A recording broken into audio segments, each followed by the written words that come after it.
Probablemente no hay controversia en el adventismo contemporáneo, ni siquiera con la ordenación de las mujeres, que sea tan divisiva e incendiaria como la disputa sobre la naturaleza humana de Cristo.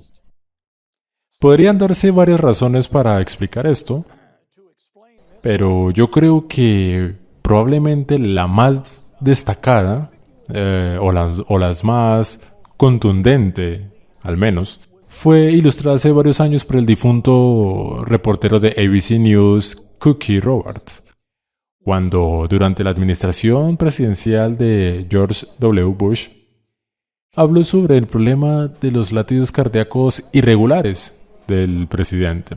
Ahora, los adultos mayores que escuchan esta presentación probablemente recordarán esto, cuando al fallecido presidente se le diagnosticó lo que se describió como un latido cardíaco irregular. Ahora, no era médicamente grave, pero la señora Roberts hizo la declaración en el programa semanal de ABC News, This Week, con David Brinkley, que por supuesto ahora es This Week con George Stephanopoulos, que aunque esto no es médicamente serio, cada vez que la gente escucha las palabras presidente y corazón en la misma frase, se pone nerviosa. Solamente pregúntele al senador Bernie Sanders. Algunos de ustedes recordarán hace unos años cuando sufrió un ataque cardíaco bastante grave, que no es poca cosa cuando se está postulando para presidente, o incluso más si en realidad ya está sirviendo como presidente.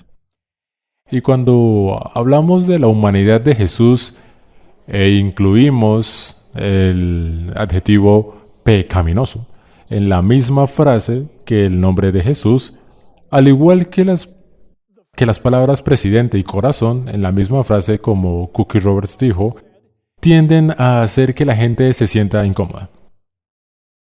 Ahora, lo que vamos a tratar de hacer esta mañana es aplicar el principio que examinamos ayer en las dos presentaciones, estudiando la Biblia y los escritos del Espíritu de Profecía y cómo entenderlos cuando parecen ser difíciles. Vamos a aplicar este principio al tema de la naturaleza humana de Jesús, porque de hecho hay varias declaraciones de Ellen White que vamos a examinar esta mañana, que son comúnmente utilizadas por los defensores de la postura prelapsaria de la naturaleza humana de Jesús para demostrar que él no experimentó las tendencias, impulsos heredados o las hormonas de un ser humano caído. Lo que vamos a mostrar es cómo estas declaraciones encajan con todos los otros pasajes que dejan muy claro que Jesús tenía la misma humanidad que el resto de nosotros. Pero antes de considerar las declaraciones de Ellen White, lo que yo he encontrado más interesante con respecto al debate de la cristología en el adventismo moderno es que los que parecen más ansiosos por reducir el papel de la autoridad de los escritos de Ellen White en las controversias doctrinales de la Iglesia son los mismos a quienes nunca he visto presentar su caso para la humanidad de Jesús antes de la caída, sin usar las declaraciones de Ellen White que vamos a ver. Piensa en esto. ¿Cuándo fue la última vez que escuchaste un sermón o una conferencia dentro del adventismo de alguien que cree que Jesús tenía la naturaleza de Adán antes de su caída, usando solamente versículos de la Biblia? ¿Cuándo fue la última vez que escuchaste a alguien presentar este caso dentro del adventismo usando solo la Biblia? Ahora, cuando se trata de presentar la perspectiva poslapsaria, eso no es realmente una cosa difícil de hacer en absoluto. De hecho, hay un libro que fue publicado hace varios años por un erudito metodista llamado Harry Johnson, que publicó por primera vez en 1962. Esta edición en particular está agotada, pero desde entonces ha sido reeditado por una editorial evangélica que yo creo que es verdaderamente notable. Este libro se titula La humanidad del Salvador. Se ve en la pantalla, podrás ver la edición original de la izquierda y la más reciente edición publicada por una editorial evangélica en Oregon, a la derecha. Creo que es verdaderamente maravilloso que hay gente fuera del adventismo que está interesada en este tema. Yo no creo que Harry Johnson haya oído hablar de Elena White. Él presenta su caso para la humanidad de Cristo después de la caída, exclusivamente de la Biblia. Ahora vamos a ver estas tres declaraciones, tres pasajes de Ellen White que son usados comúnmente por los ponentes de la postura preplazaria dentro de la iglesia, para probar que Jesús tenía la naturaleza de Adán antes de la caída. El primero de estos, por supuesto, es de la famosa Carta del Panadero de 1895. Muchos de nosotros estamos familiarizados con ella, ya que está parcialmente publicada en el volumen 5 del Comentario Bíblico Adventista en la página 1102, donde Ellen White dice: «Sed cuidadosos, sumamente cuidadosos en la forma en que os ocupáis de la naturaleza de Cristo. No la presentéis ante la gente como un hombre con tendencias al pecado». Podría haber pecado, podría haber caído, pero en ningún momento hubo en él tendencia alguna al mal. Acá hay otra declaración de este tipo en la página 509, o más bien las páginas del 201 al 202, en el volumen 2 de Testimonios para la Iglesia. Cristo se hermana con nuestras flaquezas, pero no alimenta pasiones semejantes a las nuestras. Como no pecó, su naturaleza rehuía el mal. En la página 509 del mismo volumen tenemos una declaración similar. Pedía con poder sin poseer las pasiones de nuestra naturaleza humana caída, pero provisto de debilidades similares, tentado en todo según nuestra semejanza. El problema es que muchos citan estas declaraciones en particular como los autores de los libros recientes que atacan la teología de la última generación.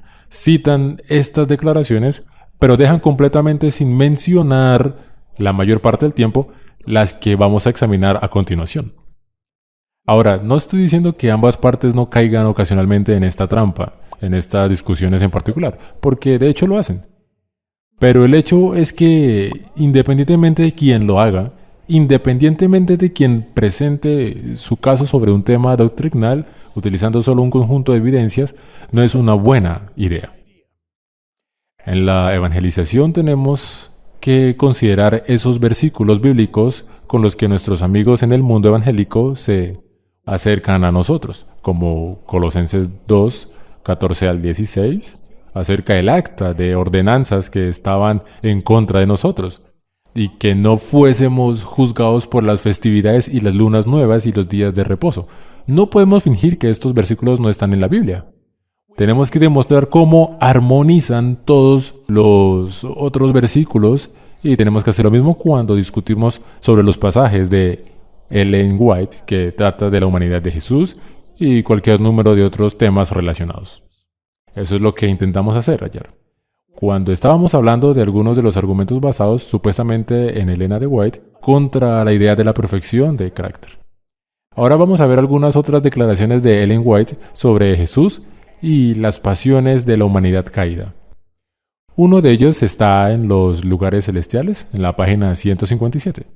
Recuerdo cuando me encontré por primera vez esta declaración, cuando yo opinaba lo contrario en ese tema, y esta es una de las declaraciones que cambiaron mi forma de pensar. Aunque él sentía toda la fuerza de la pasión de la humanidad, nunca cedió a la tentación de hacer un solo acto que no fuera puro, elevador y ennoblecedor.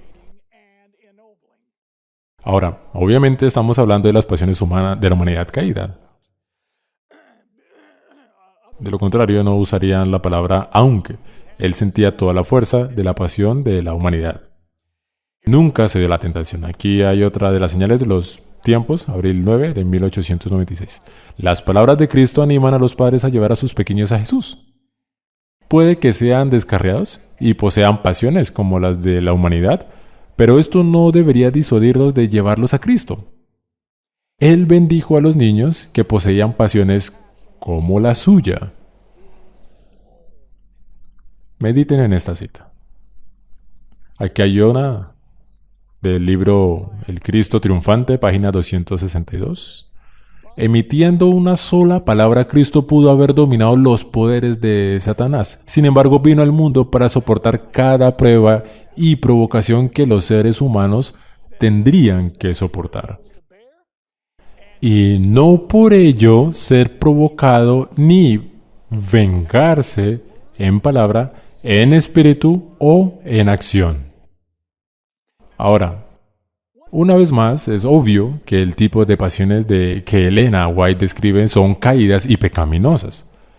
Sabemos que Ellen White también nos dice que el Adán no caído tenía pasiones, pero muy diferentes. En Patriarcas y Profetas, página 25, Ellen White dice, refiriéndose a Adán, su naturaleza estaba en armonía con la voluntad de Dios, su mente era capaz de comprender las cosas divinas, sus afectos eran puros, sus apetitos y pasiones estaban bajo el dominio de la razón. Pero estas pasiones benignas no son de las que habla Ellen White en las declaraciones que hemos estado considerando. Leímos que, aunque Jesús tenía toda la fuerza de la pasión humana, nunca cedió a las tentaciones de hacer algo impuro o innoble. Leemos que si nuestros hijos son descarriados y poseen pasiones como las de la humanidad, esto no debería disuadirnos de llevarlos a Jesús, porque Él tuvo las mismas pasiones, Él bendijo a los niños. Ella lo dijo, a aquellos que estaban poseídos de pasiones como las suyas. Así que tenemos que preguntarnos, ¿son estos dos conjuntos de declaraciones contradictorias? Los que dicen que no tenía pasiones similares y los que claramente dicen que sí. ¿Elena de White se contradice a sí misma? Bueno, debemos recordar esta declaración que consideramos ayer. En Mensajes Selectos, tomo 1, página 47. Los testimonios mismos serán la clave que explicarán los mensajes dados a medida que se explique un texto con otro. En otras palabras, con el fin de resolver el conflicto aparente sobre este tema dentro del adventismo, necesitamos usar el mismo método que usamos cuando un cristiano bautista, con quien estamos estudiando la Biblia, trae a colación en 2 Corintios 5, que habla de personas ausentes del cuerpo y presentes con el Señor. No podemos fingir que este versículo no existe. Tenemos que mirar otros pasajes y mostrar cómo todos los versículos armonizan. Así que ahora vamos a ver un concepto que se explica tanto en la Biblia como en los escritos de Ellen White, que yo creo que nos ayuda a resolver esta aparente diferencia. Y estamos hablando aquí sobre las naturalezas inferiores y superiores. Eso es lo que me llevó al título de esta presentación, las naturalezas inferiores y superiores, la clave para resolver el debate de la cristología adventista. Ahora vamos a comenzar con la Biblia. ¿Qué le dijo Jesús a sus discípulos en el Getsemaní? Mateo capítulo 26 versículos 41. El espíritu a la verdad está dispuesto, pero la carne es débil. Recuerda que esto es cuando Jesús estaba hablando con los discípulos que estaban dormidos, en lugar de velar y orar con él. El apóstol Pablo escribe en 1 Corintios capítulo 9 versículo 27. Antes hiero mi cuerpo y lo pongo en servidumbre. En otro pasaje escribe 2 Corintios capítulo 10 versículo 5. Derribando argumentos y toda altivez que se levanta contra el conocimiento de Dios, y llevando cautivo todo pensamiento a la obediencia de Cristo. Ahora, contrario a lo que algunas personas han alegado, esto no tiene nada que ver, esta distinción entre fuerzas inferiores y superiores dentro de la humanidad. No tiene nada que ver con el dualismo griego, o lo que le sucede al espíritu cuando una persona muere. La gente ha intentado decir que aquellos adventistas que han utilizado este argumento con respecto a la humanidad de Jesús están adoptando la filosofía griega, Bueno, no hay nada de cierto en esto, lo vemos claramente en la Biblia. Esta distinción que hizo Jesús, el espíritu a la verdad está dispuesto, pero la carne es débil. Elena de White hace un comentario similar en el volumen 5 de los Testimonios para la Iglesia, página 484, donde ella dice: la voluntad no es el gusto ni la inclinación, sino el poder decisivo. Ahora, tenemos muchas otras declaraciones que vamos a ver que muestran esta distinción entre las pasiones inferiores y los poderes superiores. Pero recordemos un pasaje que fue citado ayer en la presentación que escuchaste sobre la naturaleza del pecado. Este es del capítulo 1 de Santiago, versículo 14 y 15. Esto nos ayuda a entender cuándo, de hecho, la tentación se convierte en pecado. Sino que cada uno es tentado, escribe el apóstol, cuando de su propia concupiscencia es atraído y seducido. Y la concupiscencia, después que ha sido concebida, produce el pecado. Y el pecado, siendo cumplido, engendra muerte. Ahora, tenemos que entender muy claramente que la palabra concupiscencia en el Nuevo Testamento no es una mala palabra. Esto no está en mis notas, pero le voy a compartir de todos modos. Algunas personas se enojan mucho cuando insinúas que Jesús tuvo que luchar con la lujuria. Pero amigos, la misma palabra que Jesús usó en Mateo 5:28 acerca de mirar a una mujer para codiciarla es la misma palabra usada en Lucas 22:15, donde les dice a sus discípulos: he deseado comer con vosotros esta Pascua. Así que la palabra lujuria puede referirse a los buenos deseos, pero también puede referirse a los malos deseos. Pero lo que vemos aquí en este pasaje del capítulo 1 de Santiago es que los deseos de una variedad pecaminosa solo se convierten en pecado cuando se les da el consentimiento de la voluntad. No estás contaminado, no estás sucio porque tienes un deseo pecaminoso pulsando y palpitando dentro de ti. Es solo cuando la voluntad da el consentimiento que se convierte en pecado. Escucha lo que Ellen White dice sobre este tema. A fin de conocerle en la página 140, esta es una de las declaraciones más fuertes sobre este tema que yo conozca desde los escritos inspirados. Hay pensamientos y sentimientos sugeridos y despertados por Satanás que molestan aún a los mejores hombres. Pero si no son acariciados, si son rechazados como odiosos, el alma no se contamina con la culpa y ninguno otro se mancha con su influencia. Observe esta declaración del libro El Hogar Adventista, página 112, donde también Ellen White hace una distinción. Las pasiones inferiores, escribe ella, tienen su sede en el cuerpo y obran por su medio. La palabra carne, carnal, o concupiscencias carnales abarcan la naturaleza inferior y corrupta por sí misma. La carne no puede obrar contra la voluntad de Dios. Piensen en esto. La naturaleza carnal no puede actuar por sí misma contra la voluntad de Dios, no sin el consentimiento de la voluntad. Continúa diciendo ella: se nos ordena que crucifiquemos la carne con los afectos y las concupiscencias. ¿Cómo lo haremos? ¿Infligiremos dolor al cuerpo? Como los monjes budistas en Vietnam que se queman vivos para protestar contra la guerra. ¿Infligiremos dolor al cuerpo? No, pero daremos muerte a la tentación a pecar. Debe expulsarse el pensamiento corrompido. Todo pensamiento debe someterse a Cristo, como vimos en 2 Corintios 10. Todas las propensiones animales deben sujetarse a las facultades superiores del alma. Nótese con qué cuidado Ellen White habla sobre las pasiones inferiores y los poderes superiores. Una vez que esta distinción es entendida, amigos, podemos comenzar a comprender cómo en conjunto las declaraciones de Ellen White pueden decir que Jesús no tuvo pasiones similares como nosotros, y en otro conjunto las declaraciones decir que sí. Veamos algunas otras declaraciones de Ellen White sobre esta distinción entre pasiones inferiores y poderes superiores. Este es del Ministerio de Curación, página 92, donde ella escribe: el cuerpo tiene que ser puesto en sujeción. Las facultades superiores de nuestro ser deben gobernar. Las pasiones han de obedecer a la voluntad, que a su vez ha de obedecer a Dios.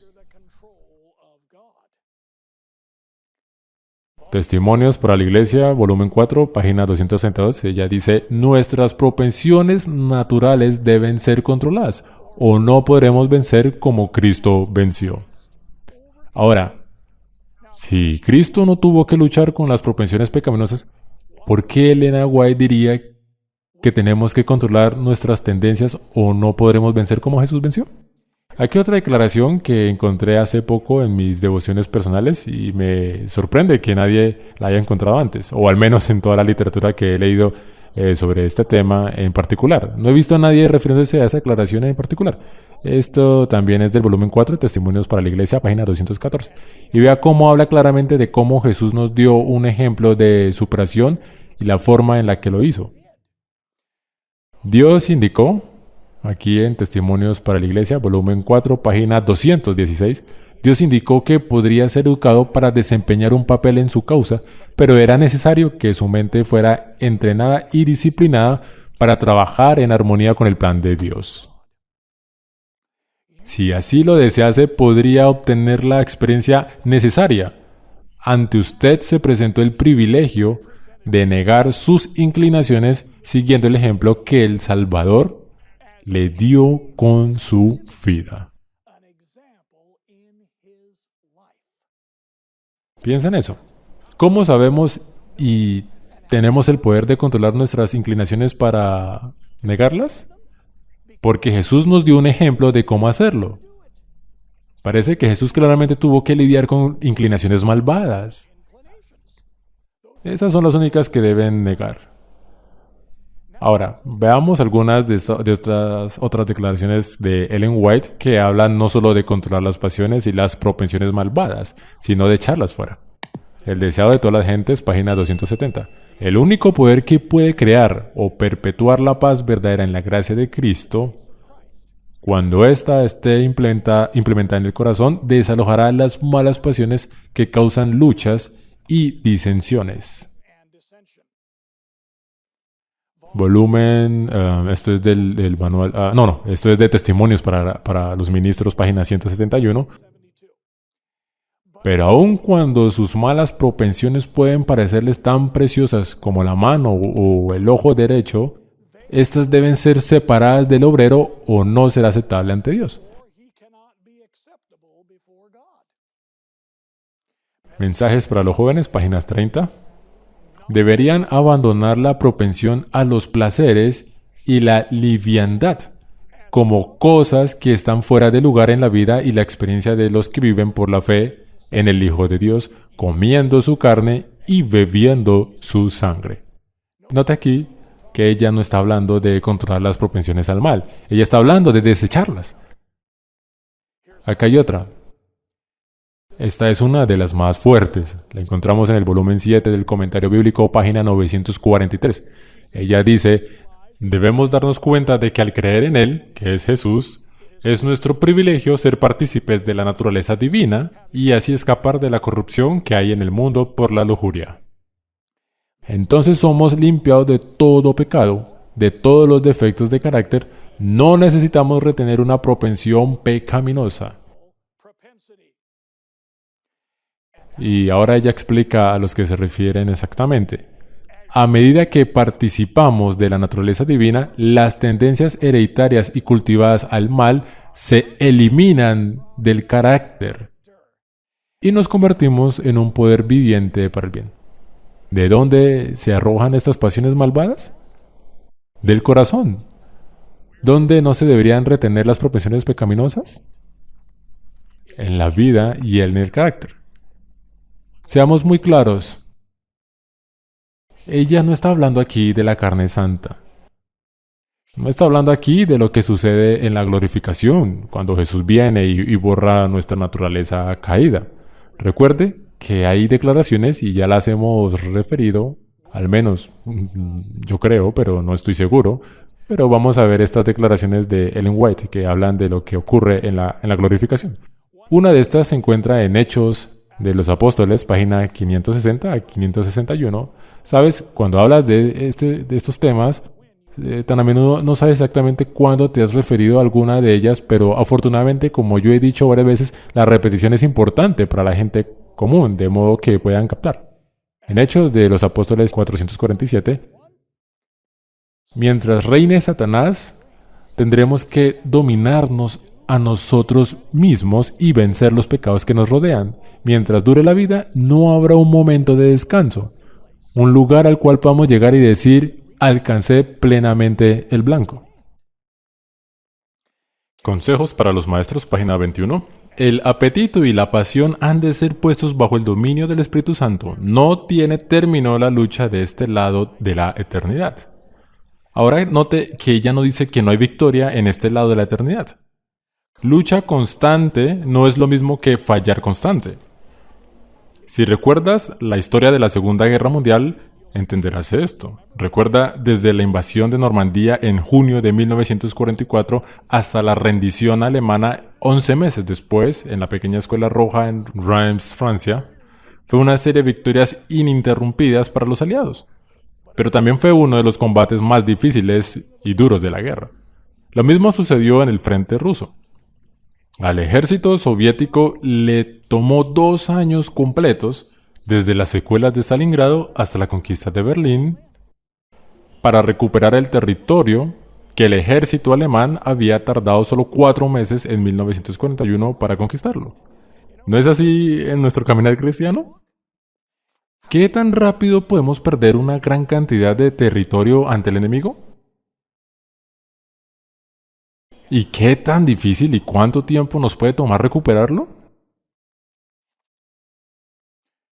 Así que lo que estamos viendo aquí es que Jesús tenía pasiones y propensiones pecaminosas en su naturaleza inferior, pero no las tenía en la naturaleza superior, en la voluntad y en el carácter, porque la voluntad se resistía a estas cosas y nosotros tampoco tenemos que retener de allí a las pasiones pecaminosas y propensiones.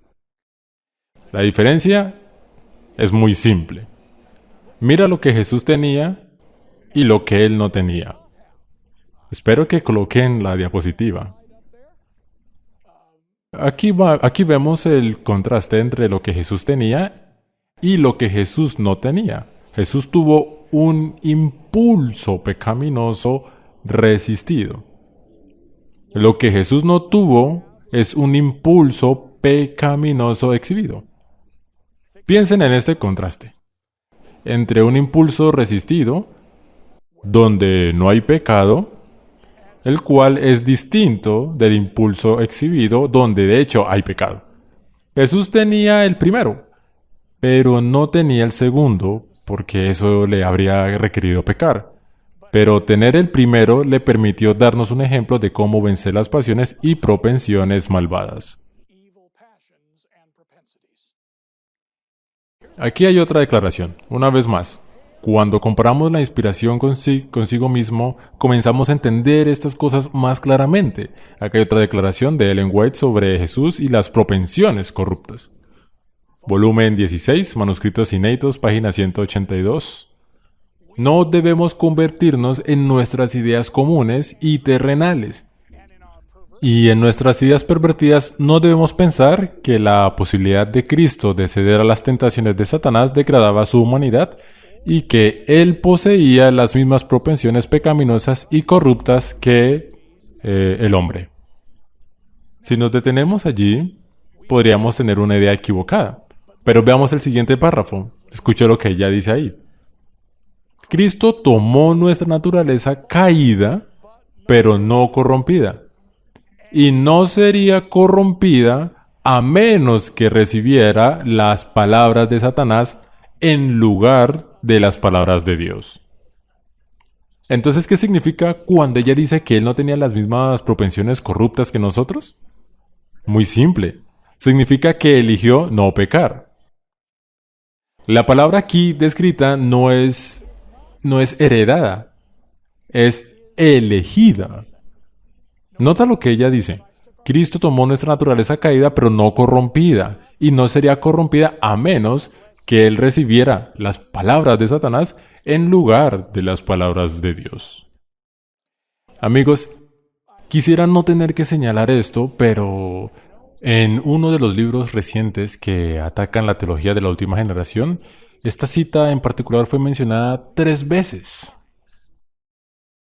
Y la última parte que leímos sobre por qué la naturaleza de Jesús era caída pero no corrompida se omite las 3 veces.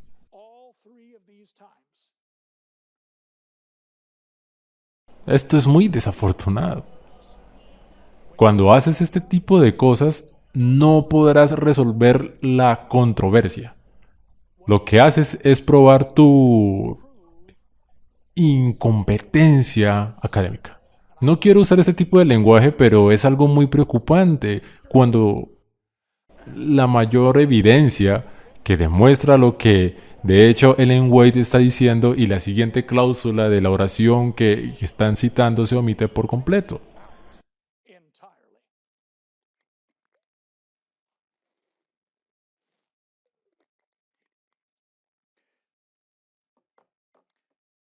Si alguien hiciera esto en un entorno político o legal, experimentaría una humillación increíble.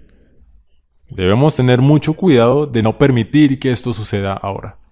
Otra forma de entender esto es comprender la distinción de Ellen White entre las tendencias del mal, tanto heredadas como cultivadas. Hoy en día usamos los términos naturaleza y crianza para lo que Ellen White llamó tendencias hereditarias y cultivadas al mal. Ellen White es muy clara al decir que Jesús tomó nuestra herencia caída. En El deseado de todas las gentes, página 49, ella dice, vino con tal herencia para compartir nuestras tristezas y tentaciones y para darnos el ejemplo de una vida sin pecado. Note, ¿por qué vino con la misma herencia que nosotros venimos? Para compartir nuestras tentaciones. No solo para que él pudiera ser menos fuerte físicamente o mentalmente menos agudo que el Adán impecable. Jesús tomó nuestras tendencias hereditarias caídas para darnos un ejemplo, pero obviamente no tomó nuestras tendencias cultivadas caídas porque de ser así hubiera requerido que él pecara. Miremos de nuevo esta declaración del volumen 16 de Manuscritos Inéditos, página 182, donde ella dice, no debemos convertirnos en nuestras ideas comunes y terrenales. Y en nuestras ideas pervertidas no debemos pensar que la posibilidad de Cristo de ceder a las tentaciones de Satanás degradaba su humanidad y que él poseía las mismas propensiones pecaminosas y corruptas que el hombre. Sin embargo, mire esta declaración que tenemos en el volumen 4 del comentario bíblico en la página 1147. Mediten en la humillación de Cristo. Él tomó sobre sí la sufriente y caída naturaleza humana, degradada y profanada por el pecado.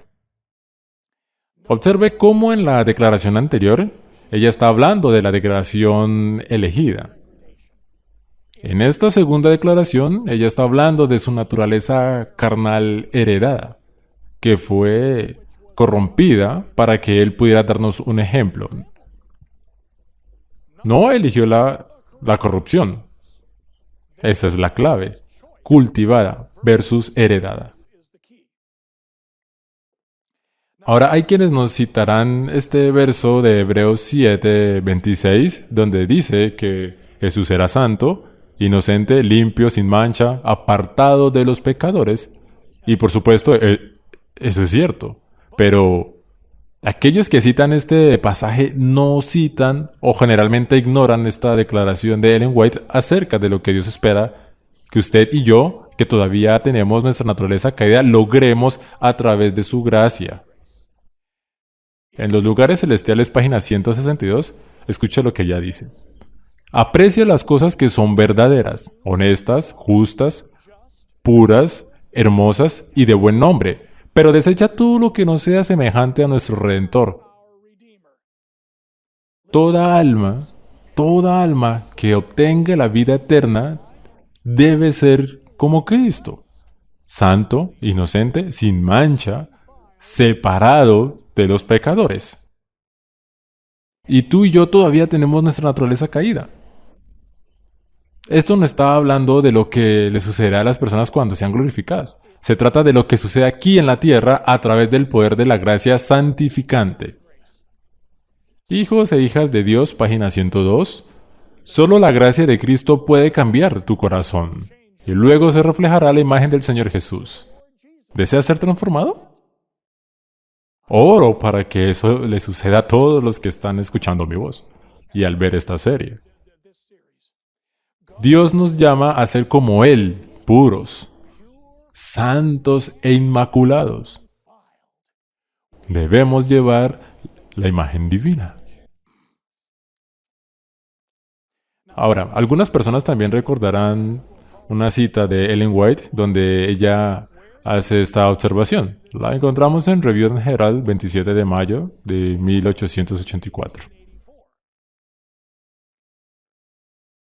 No había pecado en él, hablando de Jesús, sobre el que Satanás pudiera triunfar. Ninguna debilidad o defecto que pudiera usar a su favor. Pero nosotros somos pecadores por naturaleza y tenemos una obra que hacer para limpiar el templo del alma de la misma contaminación. Necesitamos mirar otras declaraciones donde ella usa este lenguaje para que podamos entender lo que Ellen White quiere decir cuando dice que Jesús no tuvo pecado en él. Y que nosotros, por el contrario, somos pecadores por naturaleza. Conflicto de los siglos, página 607. Satanás encuentra en los corazones humanos algún asidero en que hacerse firme. Es tal vez algún deseo pecaminoso que se acaricia, por medio del cual la tentación se fortalece. Pero Cristo declaró al hablar de sí mismo: viene el príncipe de este mundo, mas no tiene nada en mí. Juan 14:30. Satanás no pudo encontrar nada en el Hijo de Dios que le permitiera ganar la victoria. Cristo guardó los mandamientos de su Padre y no hubo en él ningún pecado de que Satanás pudiese sacar ventaja.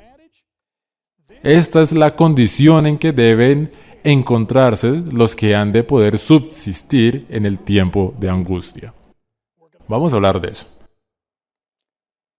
Ahora, una vez más, Ellen White cita esta declaración de Jesús en Juan 14:30, en el deseado de todas las gentes, página 123. Una vez más, ella tiene claro que cuando Jesús dijo que el príncipe de este mundo no tenía nada en él, no se estaba refiriendo a una lucha con la naturaleza carnal. Se refería a consentir en pecar. Escucha lo que ella dice. Viene el príncipe de este mundo, dice Jesús, mas no tiene nada en mí.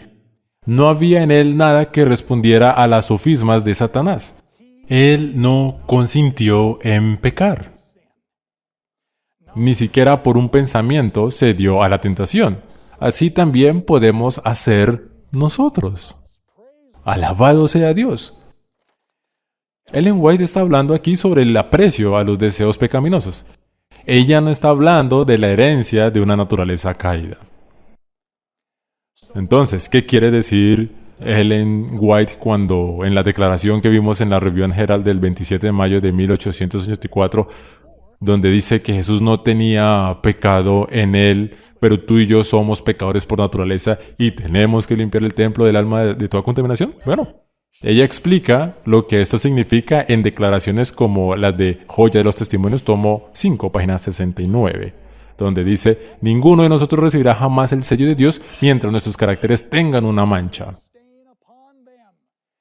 Nos toca a nosotros redimir los defectos de nuestro carácter, limpiar el templo del alma de toda contaminación. Entonces la lluvia tardía caerá sobre nosotros, como cayó la lluvia temprana sobre los discípulos en el día de Pentecostés. Ahora, obviamente cuando ella habla de limpiar el templo del alma, no se está refiriéndose a deshacerse de la naturaleza caída. Ella está hablando de la voluntad y del carácter. Ya hemos visto que el cambio en nuestra naturaleza caída no ocurre hasta que Jesús regrese. Hay una serie de declaraciones de Ellen White donde ella habla de Jesús luchando con pensamientos pecaminosos. Mira este libro en Los Lugares Celestiales, página 78. Algunos se dan cuenta de su gran debilidad y pecado y se desaniman. Satanás echa su oscura sombra entre ellos y el Señor Jesús su sacrificio expiatorio. Ellos dicen: es inútil que yo ore. Mis oraciones están tan mezcladas con malos pensamientos que el Señor no las oirá. ¿Alguna vez has escuchado eso? ¿O yo soy el único? Escuchen lo que ella dice. Estas sugestiones son de Satanás. En su humanidad, Cristo enfrentó y resistió esa tentación y sabe cómo socorrer a los que son así tentados. Acá hay una declaración del libro Un llamamiento solemne en el que muchos de ustedes están familiarizados con este panfleto que trata temas como la inmoralidad sexual, la masturbación y otras prácticas que están condenadas. Escuche lo que dice Ellen White acerca de las tentaciones de Jesús en este sentido. Algunas personas se ofenden mucho cuando hablas de Jesús teniendo tentaciones sexuales. Bien sabes que la Biblia dice que fue tentado en todos los puntos como nosotros. Si no fue tentado en ese punto, entonces habrá muchas personas en este mundo que no tengan un ejemplo relevante. Escuchen lo que ella dice en el libro Un llamamiento solemne, página 78. También se encuentra en el libro Nuestra elevada vocación, página 337. Todos son responsables de sus acciones mientras se encuentren en el tiempo de gracia en este mundo y tienen el poder de controlar sus acciones. Si son débiles en virtud y pureza, tanto de pensamiento como de actos, pueden obtener ayuda del amigo de los desamparados. Jesús conoce todas las debilidades de la naturaleza humana. ¿Y a qué tipo de debilidades se estaba refiriendo Ellen White? Ella está hablando sobre el aspecto sexual. Y ella dice que Jesús conoce todas las debilidades de la naturaleza humana. Si se le ruega, le dará fuerzas para vencer las tentaciones más poderosas. Todo esto le enseña la Biblia, y si leemos la revista Señales de los Tiempos del 1 de diciembre de 1890, ella dice, sus tentaciones más fuertes vendrán de adentro porque debe luchar contra las inclinaciones del corazón natural. El Señor conoce nuestra debilidad.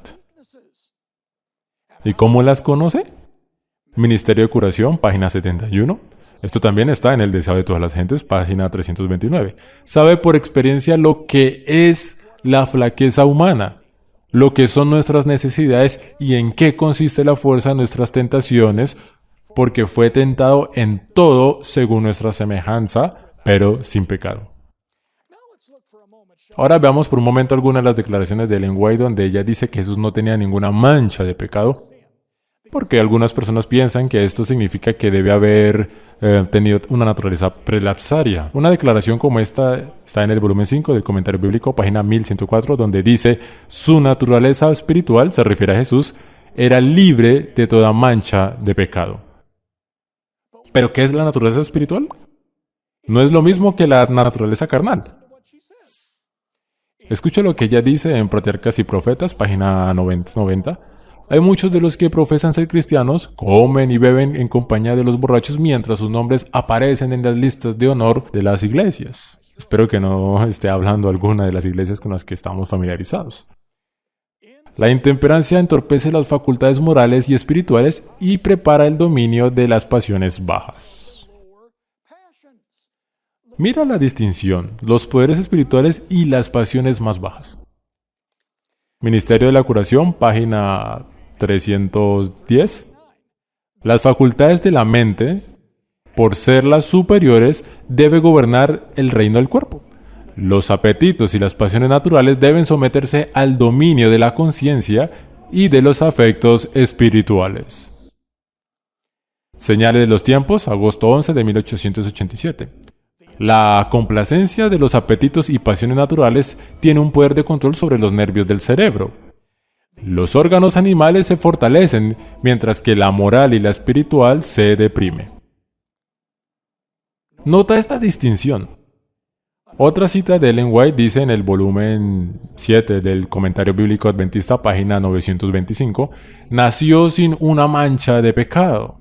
Se refiere a Cristo, por supuesto, pero entró en el mundo de la misma manera como la familia humana.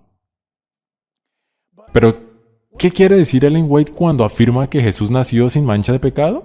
¿Quiere decir que el resto de nosotros nacimos contaminados? Ella nunca dice eso. Escuchemos lo que dice en otra declaración. Mensajes selectos, tomo 1, página 296. ¿Qué espectáculo contempló así el cielo? Cristo, que no conocía en lo más mínimo la mancha o contaminación del pecado, tomó nuestra naturaleza en su condición deteriorada. Mensajes Selectos, tomo 3, página 151. Aunque no tenía ninguna mancha de pecado en su carácter, condescendió en relacionar nuestra naturaleza humana caída con su divinidad. Amigos, lo único que ella está diciendo aquí, cuando dice que nació sin una mancha de pecado, es que vino del cielo puro. Ella no está diciendo que el resto de nosotros nacemos manchados. Esto nos ayuda a comprender otras declaraciones donde ella dice, por ejemplo, en el Ministerio Médico, página 181, Él, o sea, Cristo, tomó sobre su naturaleza sin pecado nuestra naturaleza pecaminosa. Esto aquí no está hablando de su naturaleza humana, amigos, está hablando de su naturaleza divina, sobre la cual tomó nuestra naturaleza pecaminosa. Escuche esta otra declaración, Señale de los tiempos, febrero 20 de 1823. Sin pecado y sin exaltado por naturaleza, esto está hablando de cuando Él estaba en el cielo.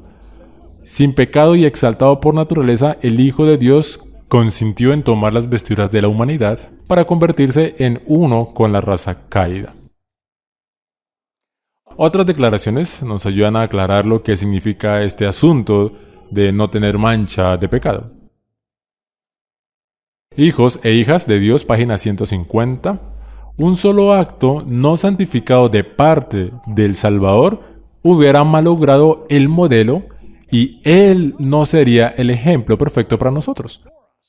Pero aunque fue tentado en todo según nuestra semejanza, no tuvo ni una sola mancha de pecado. ¿Por qué no tenía una mancha de pecado? Porque nunca pecó. No porque haya nacido diferente. Mensajes Selectos, tomo 3, página 160, ya dice, Cristo, el segundo Adán, vino en semejanza de carne de pecado. En favor del hombre se sujetó al dolor, al cansancio, al hambre, a la sed. Estaba sujeto a la tentación, pero no se rindió al pecado. Ninguna mancha de pecado estaba sobre él. Recuerdo haber oído sobre Clarence Darrow, lo leí o lo vi en un programa de televisión de hace años, donde Clarence, el famoso abogado criminal, dijo que preferiría ser un amigo del hombre trabajador que ser un trabajador. Alabado sea Dios que Jesús no solo se contentó con ser nuestro amigo, bajó a nuestro nivel y se convirtió en uno de nosotros. Algunas personas podrían decir ahora, espera un minuto, Pastor Kevin, ¿qué pasa con ese versículo de la Biblia en Lucas 1:35 que dice que Jesús nació de esta manera tan santa? ¿Eso no significa que nació diferente?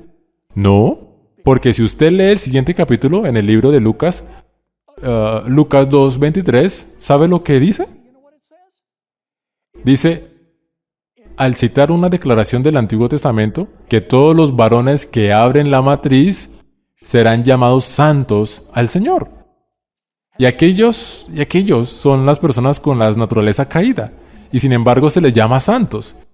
Y recuerda, por supuesto, la Biblia dice, sed santos porque yo soy santo. Y esas son las personas que todavía tienen una naturaleza pecaminosa. Cuando la Biblia habla de santidad, no está hablando de naturaleza carnal, está hablando de tus elecciones. El asunto aquí es tu elección. Acá hay otra declaración de recibirás poder, página 370. Amigos, esto es una declaración poderosa. Muchos dicen que Jesús no fue como nosotros somos, y por lo tanto, como era divino, nosotros no podemos vencer como Él venció. Pero esto no es verdad. Esto no es verdad. Porque ciertamente no socorrió a los ángeles, sino que socorrió a la descendencia de Abraham. ¿Qué clase de persona era Abraham? ¿Era caído o inmaculado? Definitivamente era pecador. Pues en cuanto él mismo padeció siendo tentado, es poderoso para socorrer a los que son tentados. Nota cómo se describe la naturaleza humana que Jesús tomó y las tentaciones que Él ha descrito que experimenta están representadas por la semilla de Abraham. Fíjate en lo que dice esta misma declaración. Recibirás poder, página 370. Cristo conoce las pruebas del pecador. conoce sus tentaciones. Tomó sobre sí nuestra naturaleza y tentado en todo como nosotros. Él lloró. Fue un hombre de dolores y experimentado en quebranto. Nota lo que ella dice aquí. Cristo conoce las pruebas del pecador. No solo las pruebas del Adán inmaculado, Él conoce las pruebas del pecador. Él conoce sus tentaciones y sabe, cómo vimos en la cita anterior del Ministerio de Curación, página 71, las conoce por experiencia. Finalmente, cerremos con la cita que se encuentra en el tomo 7 del Comentario Bíblico, página 929. Escucha lo que dice. El Señor pide ahora que cada hija e hijo de Adán, a través de la fe en Jesucristo, le sirva en su naturaleza humana que ahora tenemos. Recordemos que tenemos una naturaleza humana caída. El Señor Jesús ha salvado el abismo que el pecado había abierto. Ha unido la tierra con el cielo y al hombre finito con el Dios infinito. Jesús, el Redentor del mundo, podía guardar los mandamientos de Dios únicamente de la misma manera en que la humanidad puede observarlos. ¡Qué gloriosa promesa es esta! La gente pregunta si este tema importa. La gente piensa que esto de la naturaleza humana de Jesús es un debate complejo, es práctico, su practicidad se siente en la hora devocional antes del amanecer, cuando un joven suplica a Dios por fuerza para vencer las fuerzas de la lujuria. Se sienta en el patio de la construcción, en la oficina ejecutiva, donde las irritaciones, frustraciones e impaciencias se reúnen, con la confianza de que Jesús ha estado allí primero y nos ha mostrado el camino a la victoria. Recuerdo cuando tuvimos el aniversario número 50 sobre la serie de preguntas sobre doctrina en la Universidad Andrews en el 2007, el cual tuve el privilegio de asistir, y fui entrevistado por el movimiento estudiantil, el periódico estudiantil en el campus universitario de la Universidad de Andrews, y me preguntaron acerca de la relevancia de esta cuestión para los estudiantes universitarios y respondí: jóvenes, piensen en ello. Si ustedes van a contratar a un tutor para que le ayude con una clase difícil, ¿cuánto sería la diferencia si el tutor que ibas a contratar ya había tomado la primera clase? Creo que les ayudó a entender muy claramente lo relevante de esto a la gran controversia. Padre Celestial, te agradecemos por enviar a tu Hijo Jesús en semejanza de carne de pecado para condenar el pecado en la carne, para que la justicia de la ley se cumpla en nosotros, que no andamos según la carne, sino según en el Espíritu. Podamos reclamar el mismo poder que Jesús reclamó para ser victoriosos sobre todos los pecados, cada hora, todos los días. Esta es nuestra oración en su nombre. Amén. Amen.